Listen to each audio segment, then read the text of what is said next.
Welcome to one more tutorial on MATLAB Tech. So in this particular tutorial, we are looking into the concept related to subsystems. And in this video, we will be looking into the variant subsystem. So if you are able to correlate it to some scenario, then what could be that scenario, right? So we will see that we will implement it to the practical scenario where we can use the variant subsystem. And then we will try to develop the model, and based on that model development we will try to analyze and then at the end we will conclude. So to get updated on these content, please stay till the end of the video so that you will get a detailed understanding on a practical perspective for the variant subsystem.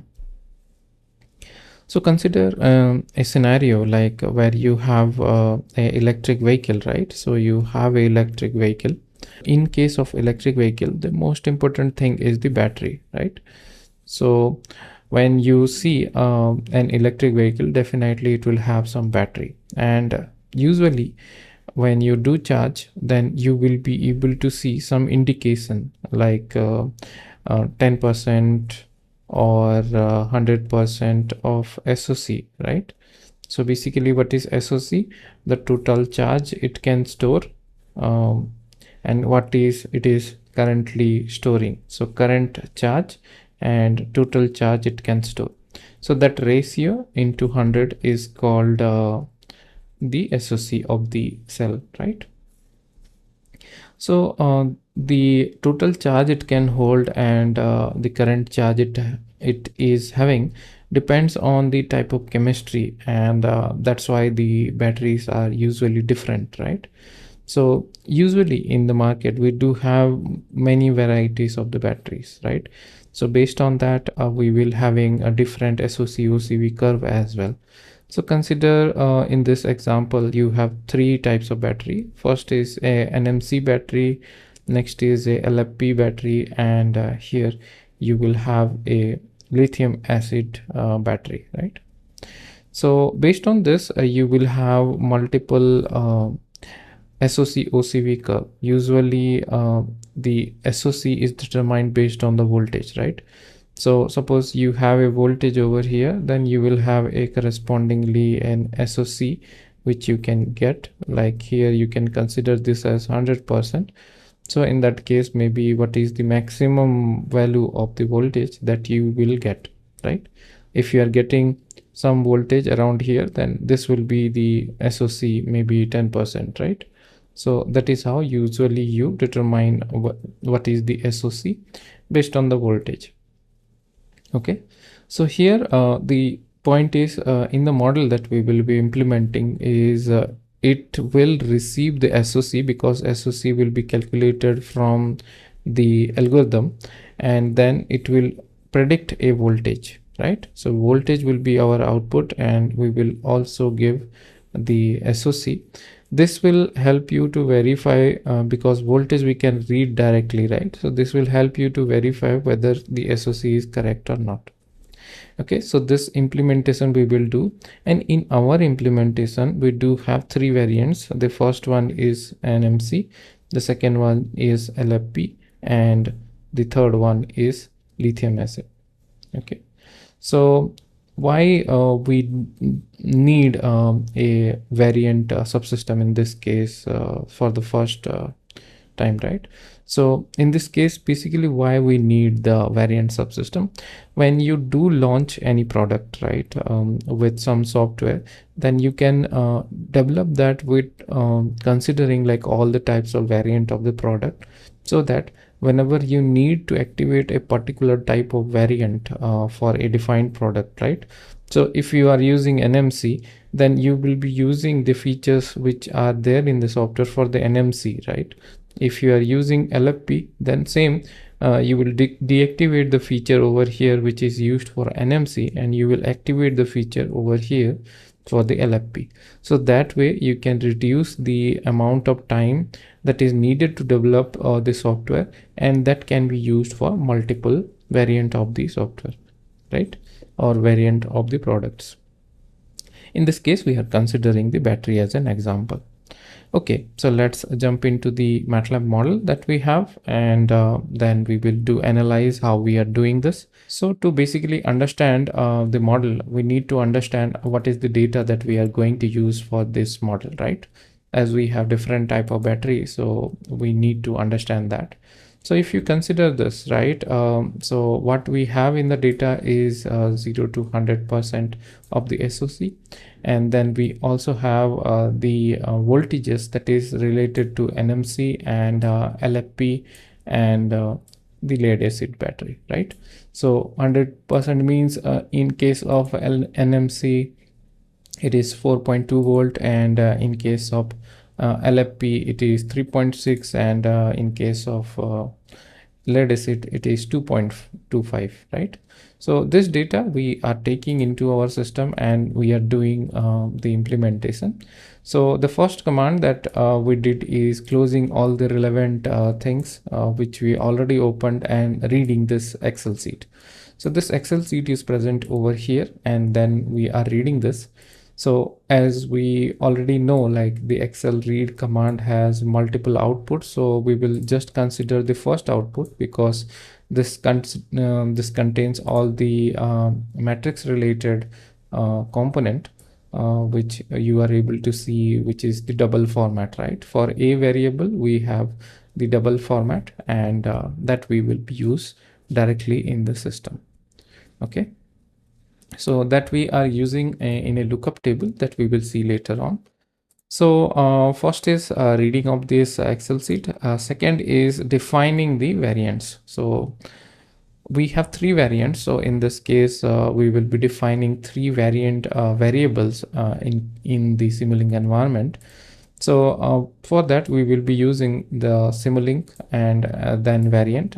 Consider over here, like you need to use both the letter as capital letters to avoid any mistake.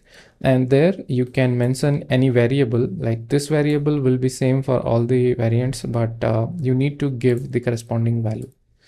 So here you need to use double equal to because you are comparing it, and then you are activating the variant.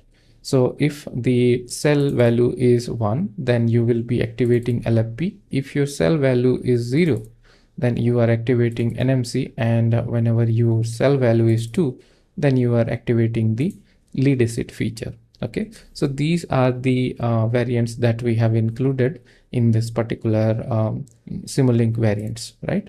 So if you just use this line of command, then you can do it very quickly.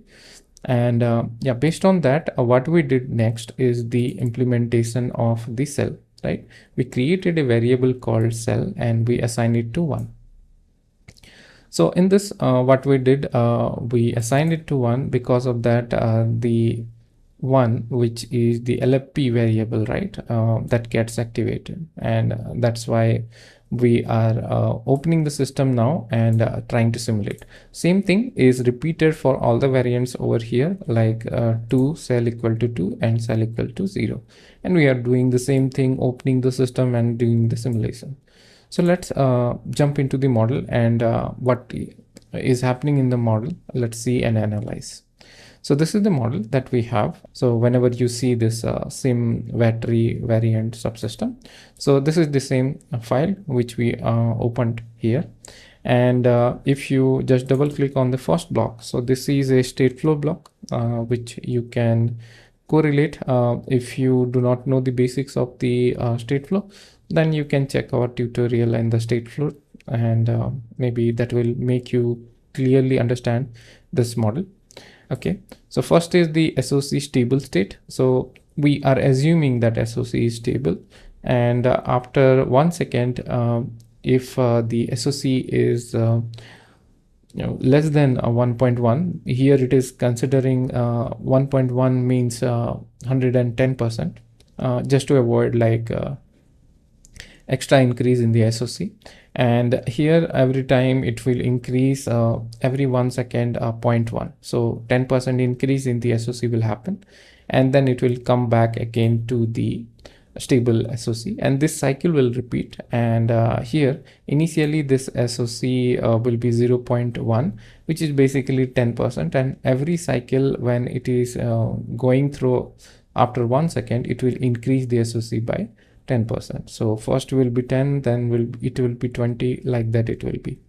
Okay, so let's jump into the output. So the S is the output, which is basically the SOC, which we seen over here, that is increasing. And here this is the SOC OCV curve, and here we implemented the variant subsystem part. So if you closely analyze, like we will have three variants, right?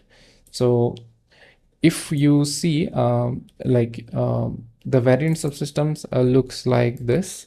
Okay, it will have some input and it will have some output, and this is the lookup table that we seen. And if you just double click on this lookup table, you will find the breakpoints. So we have used the variable a, so as a is the reading of the data sheet, right? So that we have used. And here we have used the second column, which is basically representing the NMC part. Okay, there we will be activating that NMC feature, and here we will be taking the SOCS percentage. So like that, we have defined for all the variants, right? And every variant has their own lookup tables. So this way you will be able to change the lookup tables based on the behavior that you need. So basically, this is just a lookup table, but the lookup table behavior you can change based on the variation of the variants. So suppose I am getting the output over here from the system. Okay, so if I just simulate, then you will get this type of outcome. As the system sample time is very high, because of that you are getting this type of graph. So we can change the setting. So here we can change the setting for the sample time. Maybe we will keep it as fixed, and then maybe we can keep it as 0.1.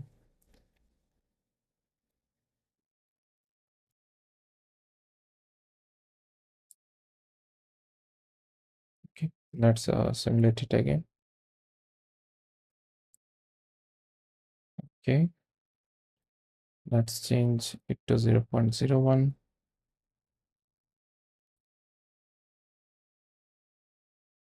So if you reduce the sample time, then you will get a smoother graph.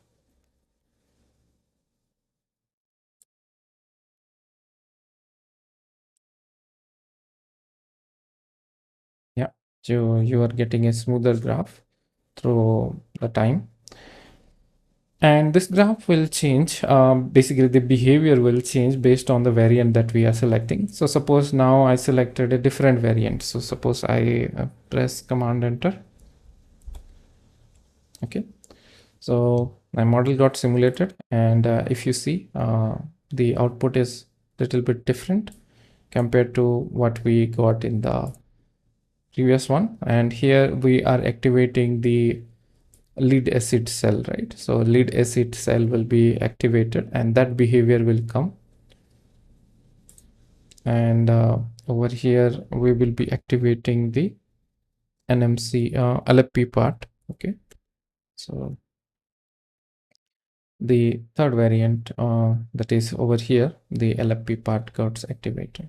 So that is how you can activate your model behavior based on you can also do some automation. So suppose you want the behavior from the LFP cell, and then you want to get the behavior for NMC cell and then LA cell, and you can compare that inside a script with writing some automation, so that you can improve your design, which battery you should use. So these things you can implement and try to analyze. So that is how you can use a variant subsystem in this type of implementation, where you have variations of model, and you can use and activate whichever the feature you want to activate through the variant codes. So at the end, you can see when we define these variants, right? So those will be present over here. Those will be assigned with some value. So that will scan for the cell variable, and whatever the value that you have for the cell, right? So those will be activated. So overall, this is how the system works. And you can see directly these ports are not connected because it is not possible to connect because we are inside a variant subsystem. But you can define it for every variant subsystem. You can see over here the input and output are fixed. If this is not fixed, then there will be conflict and you will get error. So definitely the output that you need to get or that you are getting should match with the output. Like here we have one output that is matching here. Here also we have one output that is matching over here, and here also one output that is matching over here. And based on the input also the same thing applies. So this is all about for this particular tutorial. In case you are liking the channel, please consider subscribing. In case you have any comment or query, please let us know in the comment section. We will be more than happy to clarify your doubts. Have a great day ahead. Thank you.